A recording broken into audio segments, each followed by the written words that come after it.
പോയിടാം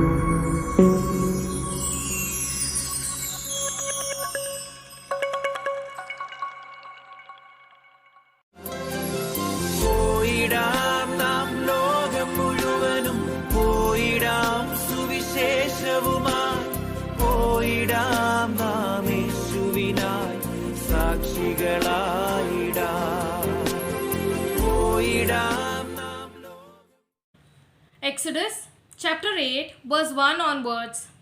Then the Lord said to Moses, "Go to Pharaoh and say to him, Thus says the Lord, let my people go, so that they may worship me.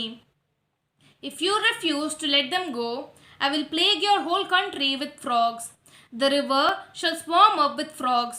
They shall come up into your palace, into your bedchamber and your bed, and into the houses of your officials and of your people, and into your ovens and your kneading bowls. The frogs shall come up on you and your people, and on all the officials." And the Lord said to Moses, "Say to Aaron, stretch out your hand with your staff over the rivers, the canals, and the pools, and make frogs come up on the land of Egypt." So Aaron stretched out his hand over the waters of Egypt, and the frogs came up and covered the land of Egypt. But the magicians did the same by their secret arts, and brought frogs up on the land of Egypt. Then Pharaoh called Moses and Aaron and said, "Pray to the Lord to take away the frogs from me and my people, and I will let the people go to sacrifice to the Lord." Moses said to Pharaoh, "Kindly tell me when I am to pray for you and for your officials and for your people, that the frogs may be removed from you and your houses and be left only in the Nile." And he said, "Tomorrow." Moses said, "As you say, so that you may know that there is no one like the Lord our God. The frogs shall leave you and your houses and your officials and your people. They shall be left only in the Nile." Then Moses and Aaron went out from Pharaoh, and Moses cried out to the Lord concerning the frogs that he had brought upon Pharaoh.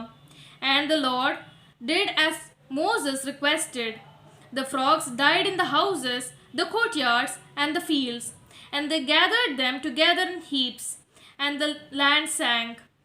But when Pharaoh saw that there was a respite, he hardened his heart, and he would not listen to them, just as the Lord had said.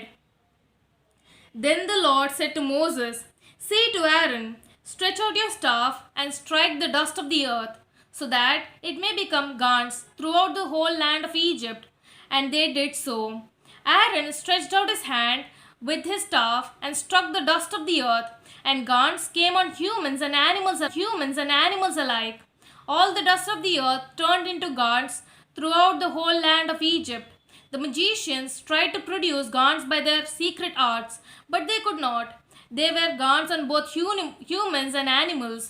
And magicians said to Pharaoh, "This is the finger of God." But Pharaoh's heart was hardened, and he would not listen to them, just as the Lord had said. Then the Lord said to Moses, Rise early in the morning and present yourself before Pharaoh as he goes out to the water, and say to him, Thus says the Lord, let my people go, so that they may worship me. For if you will not let my people go, I will send swarms of flies on you, your officials and your people, and into your houses, and the houses of Egyptians shall be filled with swarms of flies. So also the land where they live. But on that day I will set apart the land of Goshen, where my people live, so that no swarms of flies shall be there, and you may know that I, the Lord, is this land. Thus I will make a distinction between my people and your people. This sign shall appear tomorrow. The Lord did so, and great swarms of flies came into the house of Pharaoh and into his official's house. In all the Egypt, the land was ruined because of the flies. Then Pharaoh summoned Moses and Aaron and said, Go, sacrifice to your God within the land. But Moses said, "It would not be right to do so, for the sacrifices that we offer to the Lord our God are offensive to the Egyptians. If we offer in the sight of the Egyptians sacrifices that are offensive to them, will they not stone us? We must go a 3 days' journey into the wilderness and sacrifice to the Lord our God as he commands us." So Pharaoh said, "I will let you go to sacrifice to the Lord your God in the wilderness, provided you do not go very far away. Pray for me." Then Moses said, "As soon as I leave you, I will pray to the Lord that the swarms of the flies may depart tomorrow from Pharaoh, from his officials, and from his people. Only do not let Pharaoh again deal falsely by not letting the people go to sacrifice to the Lord." So Moses went out from Pharaoh and prayed to the Lord. And the Lord did as Moses asked. He removed the swarms of flies from Pharaoh, from his officials, and from his people. No one remained. But Pharaoh this time also, and would not let the people go. പോയിടാം നാം ലോകം മുഴുവനും പോയിടാം സുവിശേഷവുമായി പോയിടാം